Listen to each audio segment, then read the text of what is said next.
Bien, vamos a iniciar la sesión de hoy con una exposición de Santiago Quesada sobre la arquitectura y el paisaje jienense. Adelante, Santiago. Hola, buenos días. Bueno, en primer lugar, agradecer a la Cátedra Blanca la selección de esta obra que voy a enseñar en este congreso, en este tercer congreso de arquitectura blanca. Yo voy a enseñar unas viviendas, una vivienda de promoción pública, unas viviendas sociales realizadas en la provincia de Jaén, en un pueblo, en Nava de San Juan. Pero me gustaría aprovechar al principio y hacer una serie de reflexiones previas sobre el paisaje, sobre el concepto de paisaje, sobre qué ha sido lo que ha generado o cuál ha sido el deseo de paisaje, el modelo que se ha tenido en cuenta o que tuvimos en cuenta a la hora de proyectar o de concebir este proyecto.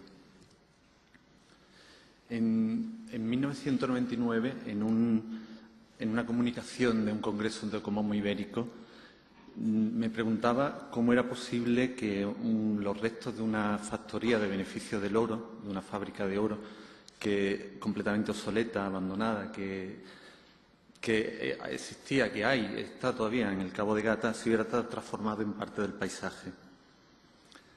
Analizaba en la ponencia cómo desde el principio del siglo XX la máquina se había convertido en la expresión de una nueva cultura y también de una nueva arquitectura.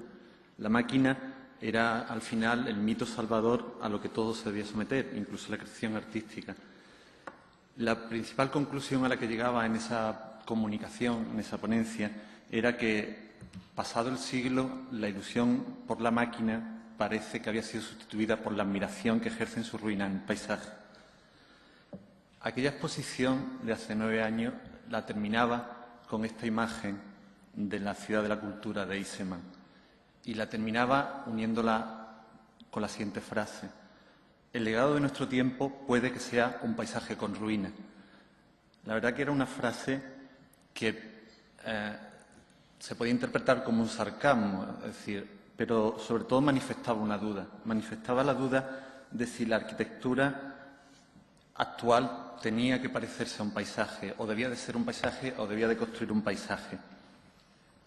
Hace poco, en enero de este año, en la clausura del Eureao 2008, del Congreso de Paisaje Cultural que se celebró en Madrid, lo clausuró precisamente Eisenman y Perrot. Y Eisenman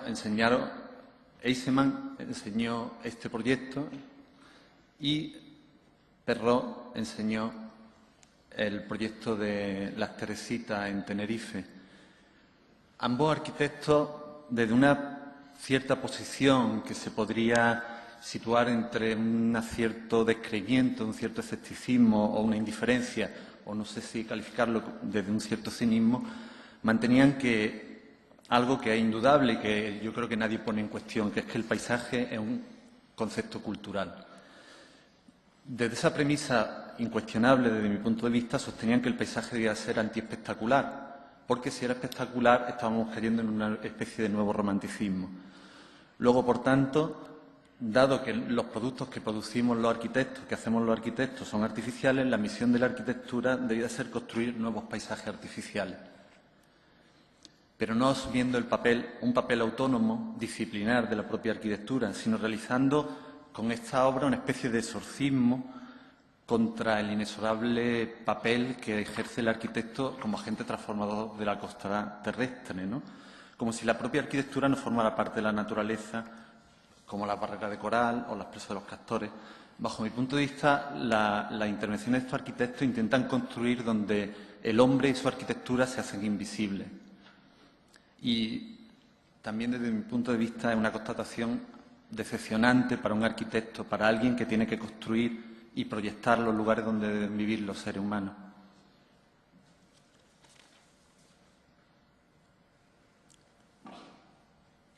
El paisaje es evidente que es cultura antes que visión de lo natural, porque está construido por la imaginación del hombre, proyectada sobre los bosques, la agua, las piedras, las ciudades.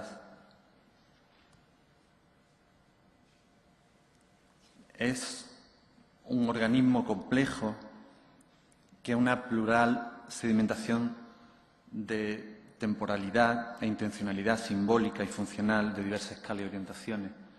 Es evidente que el paisaje es un depósito de mitos, es fruto de la memoria individual. Hay tantos paisajes como personas, pero también es fruto de la memoria colectiva. Y por eso está constantemente cambiando. Y el paisaje es utilizado de forma intencionada. Ese es un cartel de la Segunda Guerra Mundial propagandista, es decir, promoviendo la participación, es decir, de tu Bretaña lucha por ella, ¿no? Es evidente, o sea, el mito de Robin Hood, el bosque donde el soberano administraba justicia, etcétera. Pero la belleza de un paisaje no es consecuencia no tanto de la expresión de determinados valores estéticos, sino es la expresión de una serie de valores éticos y morales en los que se refleja la propia sociedad.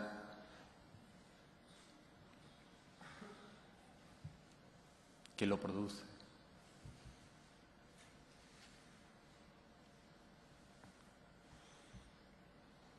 Al final, yo creo que el paisaje representa y significa una serie de valores, de cualidades perfectas e imperfectas que en su conjunto simbolizan una armonía generalizada de valores éticos, estéticos, económicos, afectivos. Esa es la belleza del paisaje. En una palabra, estoy reivindicando lo construido por el hombre como parte consustancial del propio paisaje, no solamente lo natural, es paisaje.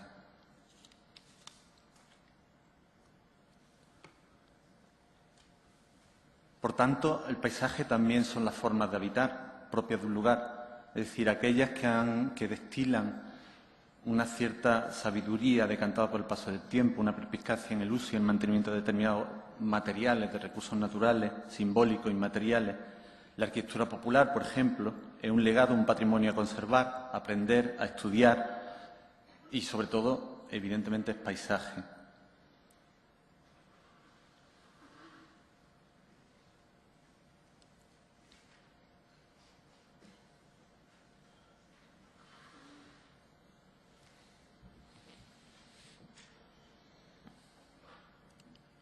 Y hay un elemento característico, evidentemente, en nuestro entorno de esa arquitectura popular, que es el caracterizado por la textura de esas infinitas capas de cal que van construyendo esa arquitectura y que las sucesivas capas de cal se van desconchando, van redondeando los volúmenes, van difuminando los contactos de los volúmenes en relación con la luz. Es decir, es un paisaje del que parece emanar la luz, como si en la cal se almacenara esa luz a lo largo del día y la desprendiera a lo largo del crepúsculo, por la tarde, por la noche.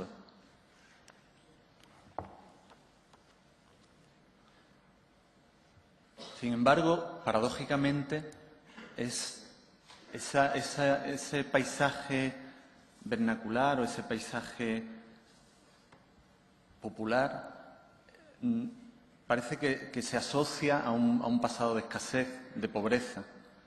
Y muchas veces hay un deseo de olvido, ¿no? De olvido de ese pasado pobre, de ese pasado. Y hay un fuerte intento, de hecho se derriba, se sustituye, se olvida a toda costa. Lo blanco muchas veces se convierte en sinónimo de pobreza. Parece que nuestra sociedad ha decretado una especie de damnatio memoriae. Es decir, saben que era la condena de la memoria, es decir, cuando un emperador moría y se condenaba a la memoria, se borraba todo tipo de señas de ese emperador. Aquí traigo un ejemplo, por ejemplo, de Rávena, ¿no? Donde se ve que se ha hecho, es decir, donde la corte del emperador estaba aquí y se ve por estos restos y por las manos que quedan en las columnas, ¿no? Este es un ejemplo de los muchos que hay de damnatio memoriae. Bueno, pues parece que la sociedad nuestra actual ha decretado una especie de damnatio memoriae contra la arquitectura popular, contra la tradición, contra esa arquitectura suya, propia. Y al final, pues está habiendo un proceso de sustitución intenso, profundo, de esa arquitectura.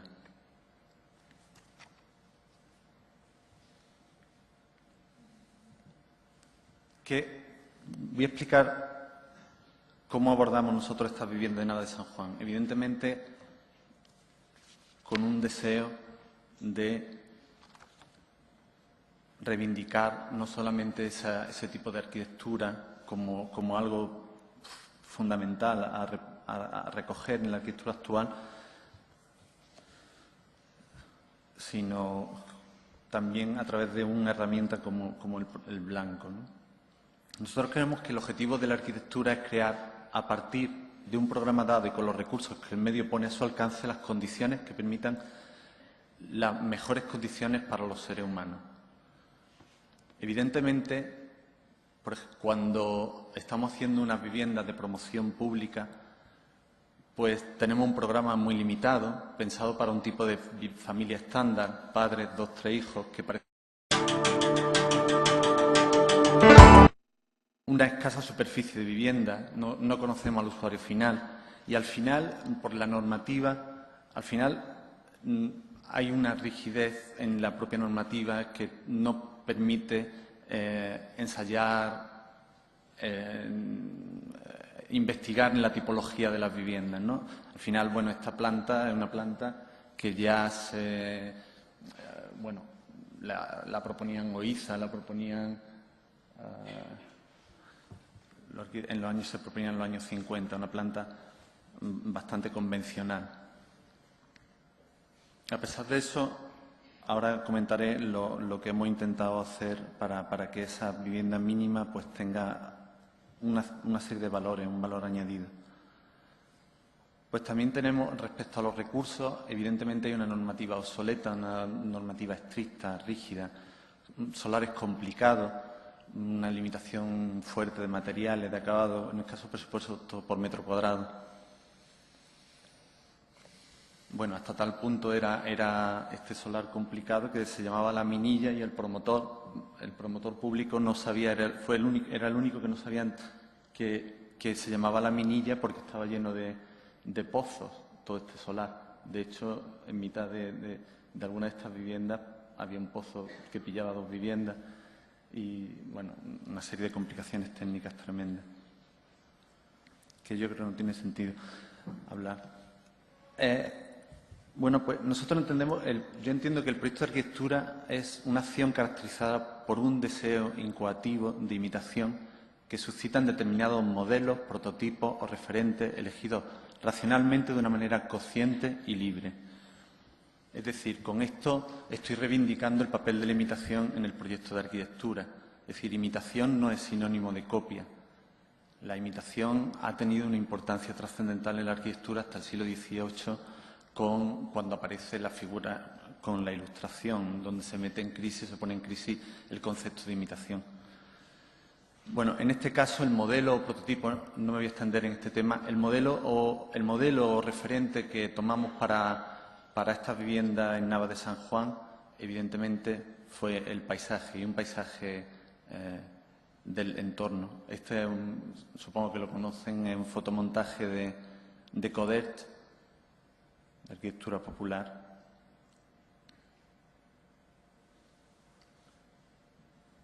Entonces, el deseo en este proyecto ha estado motivado por ese paisaje, un paisaje concreto que posee una luz, esa luz que parece emanar de sus casas.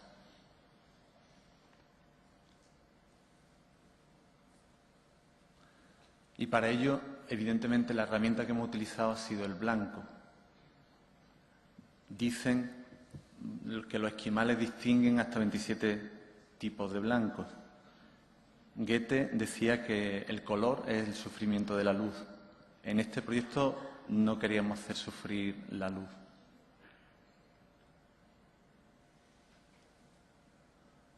Al final, con un no color como el blanco, permite enfrentarse directamente con la luz, con el moldeado de los volúmenes, agudiza la percepción de los tonos y permite sutiles e infinitos grados de sombra. Una lección que yo aprendí en Santiago, a la Sapienza, en Roma. Al final es un blanco que lo envuelve todo, es un blanco del que está construido, un blanco del hormigón, un blanco del ladrillo. Las fotos no lo muestran, pero esto es una fábrica vista, pintada de blanco. bueno, el hormigón visto, la chapa blanca. De hecho, hasta tal punto el blanco es sinónimo de pobreza que cuando empezamos a pintar las viviendas, la alcaldesa intentó que no pintáramos el ladrillo, que dejáramos la... En fin.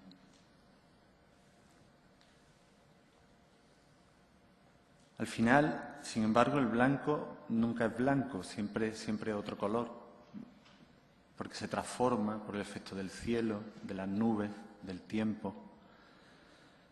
Y cómo hemos buscado, dentro de esas limitaciones, de esos medios de recursos y de programas que condicionan estas viviendas sociales, bueno, pues al final con los recursos tan simples de la propia arquitectura popular, es decir, buscando la mejor orientación sur para las estancias.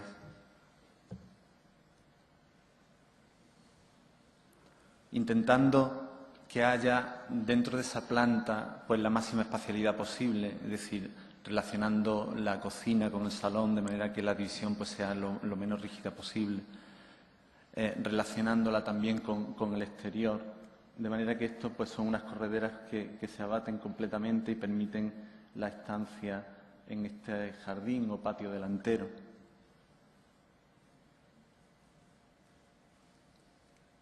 Un poco un lugar donde jugar, donde estar, la estancia, la cocina y luego atrás el patio.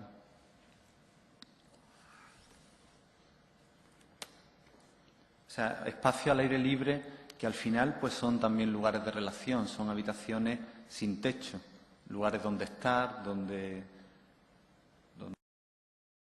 relacionarse, donde vivir.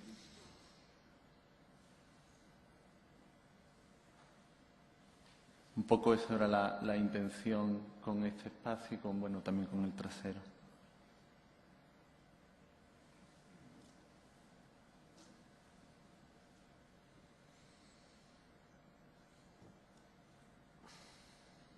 Al final, y termino ya, con esta nueva presencia hemos creado un nuevo paisaje, pero hemos traído también una conclusión de la experiencia del proyecto y de la construcción de la obra, que es al final la imposibilidad de alcanzar los valores propuestos por el modelo elegido como referente o como prototipo, es decir, por ese modelo al que anhelábamos o que deseábamos, que era el paisaje.